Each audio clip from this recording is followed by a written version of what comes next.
நேத்து மதியம் இந்த அசம்பாவிதம் நடந்தது. அவங்க திருமதி ரேணுகா அவங்க ஒர்க் பண்ணிட்டு இருக்காங்க. நேற்று அவங்களோட 2 டாட்டர்ஸும் அவங்களோட ஹஸ்பண்டும் வெளியில போயிருக்காங்க. கொஞ்சம் பர்ச்சேஸ் பண்றதுக்கு வெளியில போன டைம்ல இவங்க வீட்டில் தனியா இருந்திருக்காங்க. அந்த டைம்ல அவங்கள மர்டர் பண்ணிட்டு, அது ஒரு ஃபியூ மினிட்ஸ் தான். மர்டர் பண்ணிட்டு அவங்க கழுத்துல இருந்த ஒரு 3.5 சவரம் நகையை மட்டும் எடுத்துட்டு அந்த கிரிமினல்ல இருந்து போயிருக்காங்க அப்படிங்கிற தகவல்ல அவங்க ஹஸ்பண்ட் ஈவினிங் பார்த்த பிறகுதான் தெரியுது. உடனே போலீஸ்க்கு சொல்றாரு. நேற்று ஈவினிங்கே கேஸ் ரெஜிஸ்டர் பண்ணி ஒரு 6 டீம் ஃபார்ம் பண்ணார். எஸ்பி ஃபார்ம் பண்ணி உடனே எல்லா இடமும் சுற்றி எல்லாம் விசாரிச்சுட்டு இங்கே இருக்கிற சிசிடிவி, எதிர் வீட்டில் இருக்கிற சிசிடிவி கேமரா, அந்த ஃபுட்டேஜ் எல்லாம் பார்க்கும்போது திரும்பி இதில் இங்கே யாரெல்லாம் சஸ்பெக்ட்ஸ் இருப்பாங்க அப்படின்னு விசாரிச்சதுல இப்போ இன்னைக்கே ஒரு 24 மணி நேரத்துல எஸ்பி ஃபார்ம் பண்ண ஸ்பெஷல் டீம் கண்டுபிடிச்சிருக்காங்க அக்யூஸ்டை. பக்கத்துல வீட்டில் இருக்க அவர் சதீஷ் அப்படிங்கிறவர் தான் பண்ணியிருக்காரு இதை. அவர் துடியலூர்ல அவரோட கார் அடமானம் 1.5 லட்சத்துக்கு வச்சிருக்காரு. அதை அவரால் 2 மாசத்துக்கு திருப்பி எடுக்க முடியல.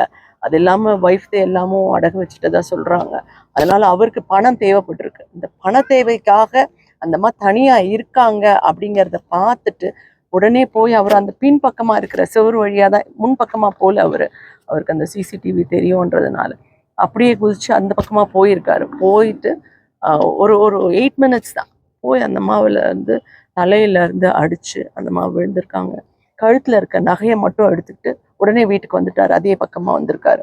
இப்போ எல்லாம் விசாரிச்சதுல அவர் இதையும் ஒத்துக்கிட்டு இருக்காரு. அவங்க வீட்டுல அந்த நகையும் செக்யூர் பண்ணிட்டாங்க, சீஸ் பண்ணியிருக்காங்க. அந்த வெப்பன், அவர் யூஸ் பண்ண வெப்பனையும் எடுத்திருக்காங்க போலீஸ்.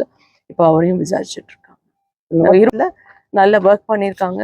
எங்களோட டீமையும் பாராட்டணும் அப்படிங்கிறதுக்காக தான் நேரில். இந்த மாதிரி தனியா இருக்கிற பெண்கள் எப்படி பாதுகாப்பா இருந்துக்கிறாங்க? இந்த மாதிரி கண்டிப்பா அதுக்கு தாங்க யார் வராங்க என்ன அப்படின்றது கால் போட்டு இருக்கணும். இப்போ சிசிடிவி கேமராவே ஒரு டிஃப்ரென்ஸ் தான். அவங்க வீட்டிலே இருந்திருந்தாலும் அவனுக்கு பயம் வந்திருக்கும் முன்னாடி போகிறது. அதனால தான் நாங்கள் எல்லா இடத்துலையும் சிசிடிவி கேமரா பண்ண வர்றவனுக்கும் ஒரு பயம் இருக்கும். ஐயோ அந்த கேமரா இருக்கு, நம்ம மாட்டிக்குவோம். அதனால தான் அவன் பின்னாடி பக்கம் வந்திருக்கான், முன்னாடி பக்கம் வராமல். ஸோ அந்த மாதிரியான விஷயங்கள் நம்மளை பாதுகாக்கிறது. இதனால பாருங்க, அவனோட ஒரு கிரிமினலோட ஒரு பேராசையினால, பண பேராசையினால ஒரு நல்ல குடும்ப தலைவியை எழுந்துட்டு அந்த குடும்பமும் தவிக்குது. அது கண்டிப்பா சேஃப்டி ஒவ்வொரு பெண்ணுமே யார் வராங்க யார் போறாங்க, வீட்டுல தனியா இருக்கும்போது தபால் போட்டிருக்கணும். அவங்க அந்த லென்ஸ் வழியா யார் வராங்கன்னு பார்க்கலாம், கேட்கலாம், எதுக்காக வராங்கன்னு. அப்படி ஏதாவது இருக்கும்போது கத்தணும் உடனே. அட்லீஸ்ட் உடனே கத்தும்போது அந்த குற்றம் பண்ண வர்றவனுக்கே பயம் வரும். ஐயோ யாரோ வந்துருவாங்க அப்படின்னு ஓடிடுவாங்க. ஸோ அந்த மாதிரியான ப்ரிகாஷன்ஸ் எல்லாம் எடுத்துக்கணும். பட் அவங்க அதை எதிர்பார்த்துருக்க மாட்டாங்க. அவங்க வீட்டில் இருந்திருக்காங்க, நேற்று லீவு அப்படின்னு. இது பக்கத்து வீட்டுக்காரங்க உடனே சுவர் ஏறி போயிருக்காங்க. யாருக்குமே எதிர்பார்க்க மாட்டாங்களா, அந்த அம்மாவே நினைச்சிருக்க மாட்டாங்க பக்கத்து வீட்டுக்காரரே இந்த மாதிரி பண்ணுவாரு அப்படின்னு. இந்த சிசிடிவி இம்ப்ளிமெண்டேஷன் கவர்மெண்ட் சைட்ல இருந்தோ இல்லை போலீஸ் சைட்ல இருந்தோ ஏதாவது பண்றீங்க? இல்லை, எல்லாமே பண்றாங்க. கவர்மெண்ட்லயும் சில இடத்துல எல்லாம் போட்டுட்டு தான் இருக்காங்க. எங்க போலீஸ்ல இருந்தும் எல்லாருக்குமே சொல்லிட்டு தான் இருக்காங்க. நிறைய பேர் போடுறாங்க.